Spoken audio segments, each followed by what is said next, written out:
Hello friends, my self जिगर banker और स्वागत है आप सभी का मेरे YouTube channel off beat with Gujju में। रिसेंटली मैंने 10 दिन की अयोध्या और बनारस की टूर की थी, जिसमें बनारस में मैंने 5 से 6 दिन बिताए और ओबियस है कि सारनाथ भी इसमें शामिल ही था। सारनाथ में मैंने तकरीबन आधा दिन स्पेंड किया और उसकी डिटेल जानकारी मैंने सुनी भी और पढ़ी भी। तो इस वीडियो के माध्यम से कुछ जानकारी जो मैंने जानी और सुनी है वो मैं आपसे शेयर करना चाहता हूँ। अगर यह जानकारी अच्छी लगे तो लाइक और सब्सक्राइब जरूर कीजिएगा ताकि ऐसे वीडियोस में पोस्ट करता रहूं। तो शुरू करते हैं। मेरा होटल गोदौलिया चौक से सिर्फ 400 मीटर की दूरी पे था। गोदौलिया चौक से सारनाथ कुछ 8 किलोमीटर दूर है। अगर आप यहां से सारनाथ के लिए प्राइवेट ऑटो करेंगे तो आपको कम से कम 300 से 400 रुपये खर्च करने पड़ सकते हैं।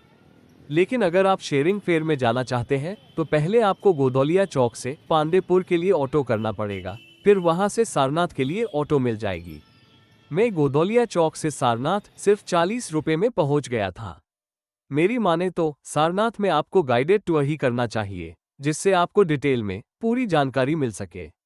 सारनाथ में आपको बाहर गेट से ही मात्र 50 रुपये में गाइड मिल जाएगा, जो आपको 50 मिनट से 1 घंटे में सब घुमाएगा।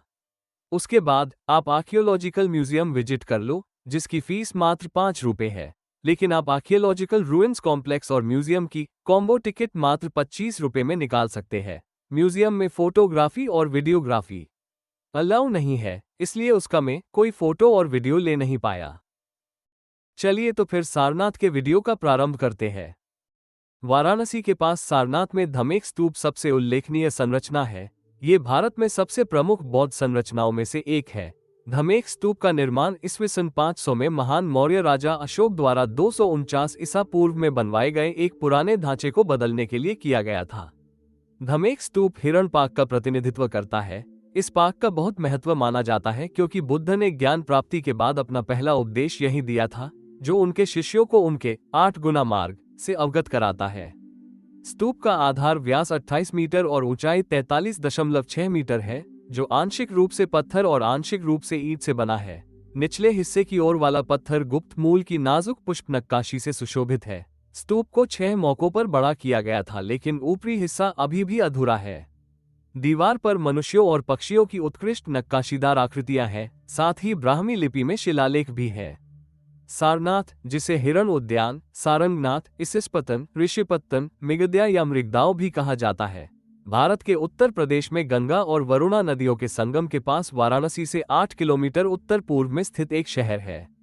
ललित विस्तर सूत्र के अनुसार गौतम बुद्ध ने बोधगया में ज्ञान प्राप्त करने के बाद बौद्ध धर्म की अपनी पहली शिक्षाओं के स्थान के लिए वाराणसी के बाहर पतित ऋषियों की पहाड़ी के पास हिरण उद्यान को चुना, जिसे धम्मचक्कपवत्तन सूत्र के रूप में जाना जाता है। ये बौद्धों के लिए 8 सबसे महत्वपूर्ण तीर्थ स्थलों में से एक है और इसे यूनेस्को विश्व धरोहर स्थल बनने के लिए नामित किया गया है। सारनाथ वो स्थान भी है जहां बुद्ध के पहले 5 शिष्यों कौंडिन्य, अस्साजी, भद्दिया, वप्पा और महानामा को दी गई पहली शिक्षा के परिणामस्वरूप बौद्ध संघ पहली बार अस्तित्व में आया, जिसे धर्म चक्र के प्रथम मोड़ के रूप में जाना जाता है। ये शिक्षा लगभग 528 ईसा पूर्व में हुई थी, जब बुद्ध की आयु लगभग 35 वर्ष थी। कई स्रोतों का कहना है कि सारनाथ नाम सारंगनाथ से लिया गया है, जिसका अर्थ है हिरणों का भगवान। बौद्ध इतिहास के अनुसार स्थानीय राजा की शिकार यात्रा के दौरान एक नर हिरण ने एक मादा हिरण की जान बचाने के लिए खुद को बलिदान करने की पेशकश की, जिसे राजा मारना चाहता था। प्रभावित होकर राजा ने घोषणा की कि उसके बाद उसका पाक हिरण अभयारण्य बन जाएगा। दीघा निकाय के महापरिनिर्वाण सुत्त 16 के अनुसार बुद्ध ने सारनाथ को उन 4 तीर्थ स्थानों में से एक बताया है, जहां उनके भक्त अनुयायियों को जाना चाहिए और श्रद्धा की भावना से देखना चाहिए। अन्य 3 स्थल लुम्बिनी है, बुद्ध का पारंपरिक जन्म स्थान, बोधगया, जहां बुद्ध ने ज्ञान प्राप्त किया, और कुशीनगर, जहां बुद्ध ने परिनिर्वाण प्राप्त किया। चलिए अब सारनाथ के इतिहास के बारे में जानते हैं। 5वीं शताब्दी ईसा पूर्व से ईस्वी सन 6ठी शताब्दी तक बौद्ध धर्म सारनाथ में दूसरे शहरीकरण के दौरान लगभग 600 से 200 ईसा पूर्व तक महाजनपदों के समय से लेकर नंदा और मौर्य काल तक आंशिक रूप से वाराणसी में स्थित राजाओं और धनी व्यापारियों के संरक्षण के कारण फला फूला। ईस्वी सन 3री शताब्दी तक सारनाथ सम्मतीय बौद्ध संप्रदाय प्रारंभिक बौद्ध संप्रदायों में से एक के साथ साथ कला और वास्तुकला का भी एक महत्वपूर्ण केंद्र बन चुका था। हालांकि हेरुका और तारा की छवियों की मौजूदगी से संकेत मिलता है कि बाद के समय में यहाँ वज्रयान बौद्ध धर्म का भी पालन किया जाता था। इसके अलावा शिव और ब्रह्मा जैसे हिंदू देवताओं की छवियां भी इस स्थल पर पाई गई थीं और धामेक स्तूप के बहुत करीब एक जैन मंदिर स्थित था।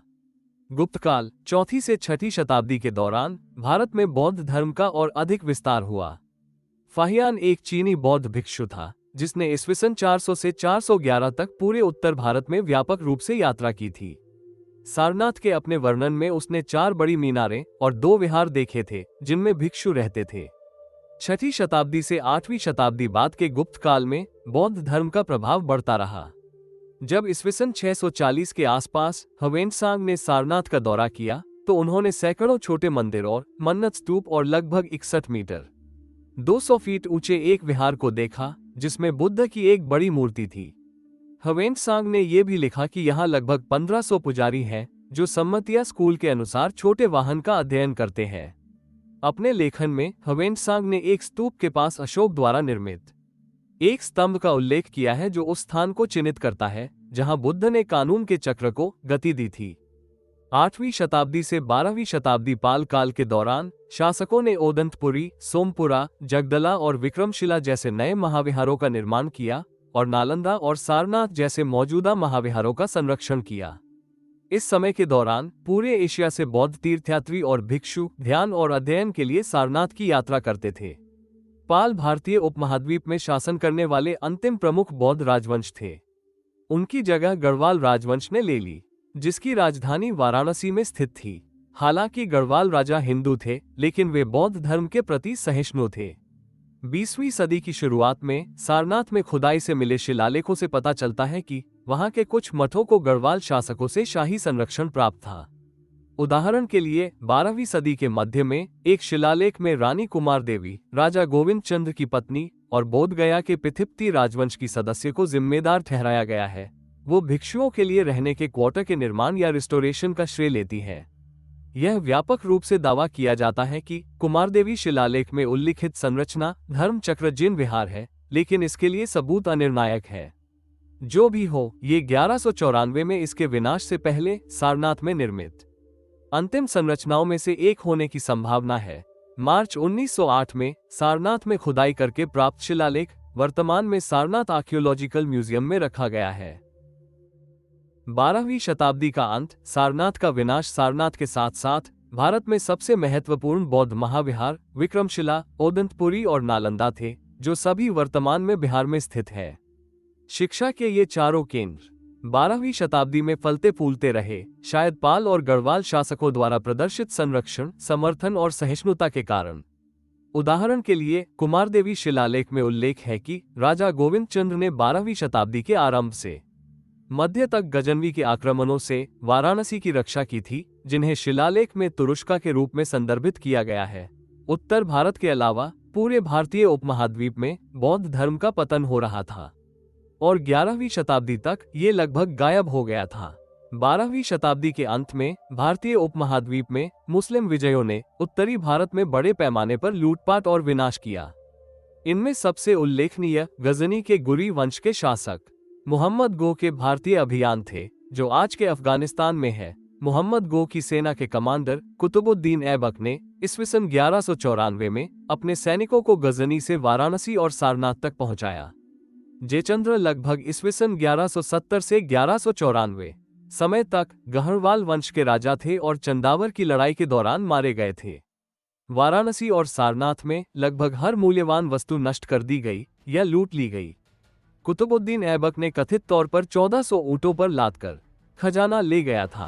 13वीं सदी के फारसी इतिहासकार हसन निजामी के अनुसार करीब 1000 मंदिर नष्ट कर दिए गए और उनकी नींव पर मस्जिदें खड़ी कर दी गईं। हिंद के रईस और सरदार अपनी निष्ठा की पेशकश करने के लिए आगे आए, जबकि कुतुबुद्दीन ऐबक ने सारनाथ को नष्ट कर दिया। यह मोहम्मद बख्तियार खिलजी की सेना थी, मोहम्मद गौर के गुलाम सेनापतियों में से एक, जिसने बौद्धों के लिए पवित्र स्थलों को नष्ट करना जारी रखा। उन्होंने 1193 में विक्रमशिला, 1197 में ओदंतपुरी और 1200 में नालंदा को नष्ट कर दिया। उत्तर भारत में इस नरसंहार से बचने वाले बौद्ध नेपाल, सिक्किम, तिब्बत या दक्षिण भारत भाग गए। 12वीं शताब्दी के अंत तक बौद्ध मठ केंद्र और उनके विशाल पुस्तकालय भारतीय उपमहाद्वीप से लगभग गायब हो गए थे। 18वीं शताब्दी पुनः खोज और लूटपाट। 12वीं शताब्दी के अंत में घुरिदों द्वारा उत्पीड़न और निष्कासन के बाद भारत में बहुत कम बौद्ध बचे थे। तिब्बत, बर्मा और दक्षिण पूर्व एशिया के बौद्ध 13वीं से 17वीं शताब्दी तक दक्षिण एशिया की तीर्थयात्रा करते रहे, लेकिन उनका सबसे आम गंतव्य बोध गया था, न कि सारनाथ। हालांकि सारनाथ जैनियों के लिए तीर्थस्थल बना रहा। ईस्वी सन 1612 में लिखी गई 17वीं शताब्दी की जैन पांडुलिपि जिनप्रभा सूरी द्वारा तीर्थकल्प में वाराणसी में एक जैन मंदिर का वर्णन धर्मेक्षा नामक स्थान पर एक प्रसिद्ध बोधिसत्व अभयारण्य के करीब स्थित होने के रूप में किया गया है। इस संस्कृत शब्द का अनुवाद कानून पर विचार करना होता है और यह स्पष्ट रूप से धार्मिक स्तूप को संदर्भित करता है। 18वीं सदी के अंत में भारत में यूरोपीय लोगों की संख्या में वृद्धि देखी गई। 1778 में विलियम होजेस संभवतः भारत आने वाले पहले ब्रिटिश लैंडस्केप चित्रकार बने। वहां रहते हुए उन्होंने अपने सामने आए कला और वास्तुकला का सावधानीपूर्वक अवलोकन किया। उन्होंने 1794 में भारत में अपनी यात्रा के बारे में एक सचित्र पुस्तक प्रकाशित की। अपनी पुस्तक में उन्होंने मस्जिदों और अन्य इस्लामी वास्तुकला, हिंदू मंदिरों और ग्रीक प्रेरित स्तंभों का वर्णन किया। होजेस ने धार्मिक स्तूप का भी संक्षेप में वर्णन किया, हालांकि उन्होंने इसे एक खंडहर हिंदू मंदिर समझ लिया था। सारनाथ के खंडहरों के बारे में आधुनिक संदर्भ में सबसे पहला निर्विवाद उल्लेख एशियाटिक सोसाइटी के चार्टर सदस्य और बाद में बॉम्बे के गवर्नर जोनाथन डंकन ने किया था। उन्होंने उस स्थान पर एक ईंट के स्तूप के अवशेष कक्ष में एक बलुआ पत्थर के बक्से में बंद हरे संगमरमर के अवशेष की खोज का वर्णन किया था। इस अवशेष की खोज जनवरी 1794 में हुई थी, जब अलेक्जेंडर कनिंघम द्वारा स्तूप के या जगत सिंह स्तूप के रूप में संदर्भित एक स्तूप को ध्वस्त किया जा रहा था, जिसे बाद में बनारस के राजा महाराजा चैत सिंह के दीवान जमींदार जगत सिंह के कर्मचारियों द्वारा धर्मराजिका स्तूप के रूप में पहचाना गया। डंकन ने 1799 में अपने अवलोकन प्रकाशित किए। इस अवशेष में कुछ हड्डियां और कुछ मोती थे, जिन्हें बाद में गंगा नदी में फेंक दिया गया था। अवशेष खुद भी गायब हो गया है, हालांकि बाहरी बलुआ पत्थर के बक्से को अवशेष कक्ष में बदल दिया गया था, जहां इसे 1835 में कनिंघम द्वारा फिर से खोजा गया था। स्तूप की ईंटों को हटा दिया गया और वाराणसी के जगतगंज में बाजार के निर्माण के लिए इस्तेमाल किया गया। जगत सिंह और उनके दल ने धार्मिक स्तूप के मुख का एक बड़ा हिस्सा भी हटा दिया और कई बुद्ध प्रतिमाएं हटा दी, जिन्हें उन्होंने जगतगंज में अपने घर में रखा था। 19वीं सदी और अधिक लूटपाट और आरंभिक पुरातत्व उत्खनन। सारनाथ का अगला आधुनिक विवरण फ्रांसिस बुकानन हैमिल्टन द्वारा दिया गया, जिन्होंने 1813 के आसपास इस स्थल का दौरा किया था। उन्होंने उस समय इस स्थल का एक कच्चा नक्शा बनाया था, जिसे उन्होंने बुद्ध काशी कहा था। Colin Mackenzie British East India company में एक अधिकारी थे, जो बाद में भारत के पहले सर्वेयर जनरल बने। 1815 में सारनाथ का दौरा करते हुए वे खंडहरों की समर्पित खोज का वर्णन करने वाले पहले व्यक्ति थे।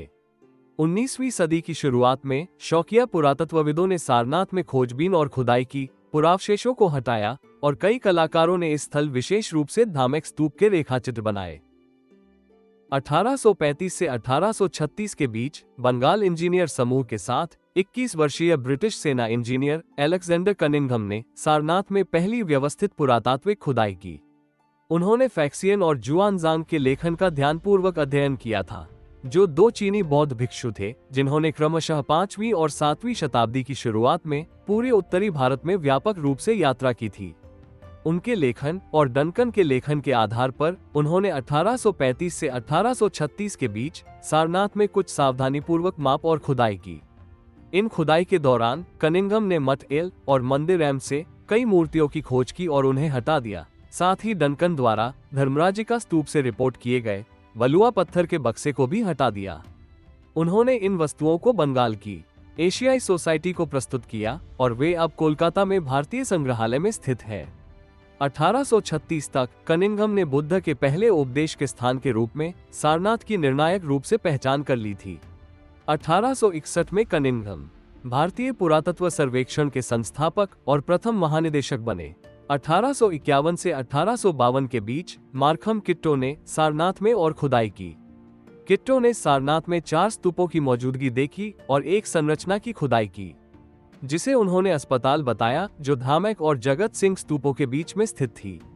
उन्होंने जगत सिंह के घर से एक बैठी हुई बुद्ध प्रतिमा भी बरामद की और उसके शिलालेख को लिपिबद्ध किया। अपने लेखन में किट्टो ने अनुमान लगाया कि सारनाथ एक भयंकर आग के परिणामस्वरूप नष्ट हो गया था। 19वीं सदी के मध्य में सारनाथ को और भी अधिक लूटा गया, क्योंकि ऐतिहासिक स्थल से 48 मूर्तियां और भारी मात्रा में ईंटें और पत्थर हटा दिए गए थे, जिनका उपयोग वरुणा नदी पर 2 पुलों के निर्माण में किया जाना था। लूटपाट का अंतिम उदाहरण 1898 के आसपास हुआ, जब सारनाथ से बहुत सारी ईंटें और पत्थर हटा दिए गए और उस समय निर्माणाधीन नैरो गेज रेलवे के लिए गिट्टी के रूप में इस्तेमाल किया गया। पुरातात्विक खंडरों के अलावा सारनाथ में कई अन्य तीर्थ स्थल और पूजा स्थल हैं। इनमें शामिल है आधुनिक मूलगंध कूट्य विहार, महाबोधि सोसाइटी द्वारा निर्मित एक मंदिर है। इसे 1931 में जनता के लिए खोला गया था। मैरी रॉबिन्सन फोस्टर ने इस परियोजना के लिए फाइनेंशियल सपोर्ट किया, जबकि अनागारिक धर्मपाल ने इसके निर्माण की देखरेख की। धर्मपाल एक श्रीलंकाई बौद्ध भिक्षु थे, जिन्होंने भारत में बौद्ध धर्म के पुनरुद्धार में महत्वपूर्ण भूमिका निभाई थी, जब ये 7 शताब्दियों तक उस देश में लगभग विलुप्त हो गया था। मंदिर में 5वीं शताब्दी की बुद्ध की प्रथम धर्मोपदेश देती मूर्ति की सोने की परत चढ़ी प्रतिकृति है। इसकी आंतरिक दीवारों को जापानी कलाकार कोसेत्सु नोसु द्वारा बुद्ध के जीवन की महत्वपूर्ण घटनाओं को दर्शाने वाले इंटीरियर दीवारों पर बड़े पैमाने पर सजाया गया है। अनागारिका धर्मपाल म्यूजियम और महाबोधि सोसाइटी के कार्यालय आधुनिक मूलगंध कुटी विहार के ठीक दक्षिण में धर्मपाल रोड पर स्थित है। सारनाथ में थाई मंदिर और मठ के प्रांगण में बामियान के बुद्ध से प्रेरित 24.3 मीटर लगभग 80 फीट ऊंची खड़ी बुद्ध प्रतिमा स्थित है। इसका निर्माण 1997 में शुरू हुआ और प्रतिमा का अनावरण आखिरकार 2011 में किया गया। कई देशों और क्षेत्रों में बौद्ध धर्म एक प्रमुख धर्म है, जैसे कंबोडिया, चीन, Japan, Korea, Myanmar, Sri Lanka, Thailand, Tibet और वियतनाम जैसे देशों ने सारनाथ में अपनी अपनी संस्कृतियों की विशिष्ट शैली में मंदिर और मठ स्थापित किए हैं, ताकि आगंतुक कई अलग अलग संस्कृतियों के दृष्टिकोण से बौद्ध धर्म के बारे में जानकारी प्राप्त कर सके। अनागारिक धर्मपाल द्वारा लगाया गया एक बोधि वृक्ष, जो बोध गया में काटने से बड़ा हुआ है, पद्मसंभव बौद्ध केंद्र, पद्म साम्य चोखोर लिंग मठ, ओरगेन साम्य चोखोर लिंग नननरी, खेनचेन पाल्डन शेरब रिम्पोचे स्तूप, उच्च बौद्ध अध्ययन के लिए वज्र विद्या संस्थान, आध्यात्मिक ज्ञान का उद्यान, जो चौखंडी स्तूप के मैदान पर स्थित है। सारनाथ बौद्ध जगत के लिए सबसे महत्वपूर्ण, पवित्र और प्रसिद्ध धार्मिक और तीर्थ स्थानों में से एक है। और जैसा कि यह सर्वविदित है कि यह स्थान भगवान बुद्ध के जीवन और शिक्षाओं से सीधे जुड़ा हुआ है। इसी स्थान से भगवान बुद्ध ने 528 ईसा पूर्व में अपना पहला उपदेश देकर धम्म की यात्रा शुरू की थी। इसी के साथ ही सारनाथ की अपनी यह यात्रा समाप्त होती है। आशा है आप सभी को यह वीडियो पसंद आया होगा, तो लाइक और सब्सक्राइब जरूर कीजिएगा मेरे channel off beat with Gujju को। और हाँ, अगर यह वीडियो आपको पसंद आया हो या ना भी आया हो, प्लीज कमेंट जरूर कीजिएगा। आपका समय देने के लिए शुक्रिया। See you guys in next video.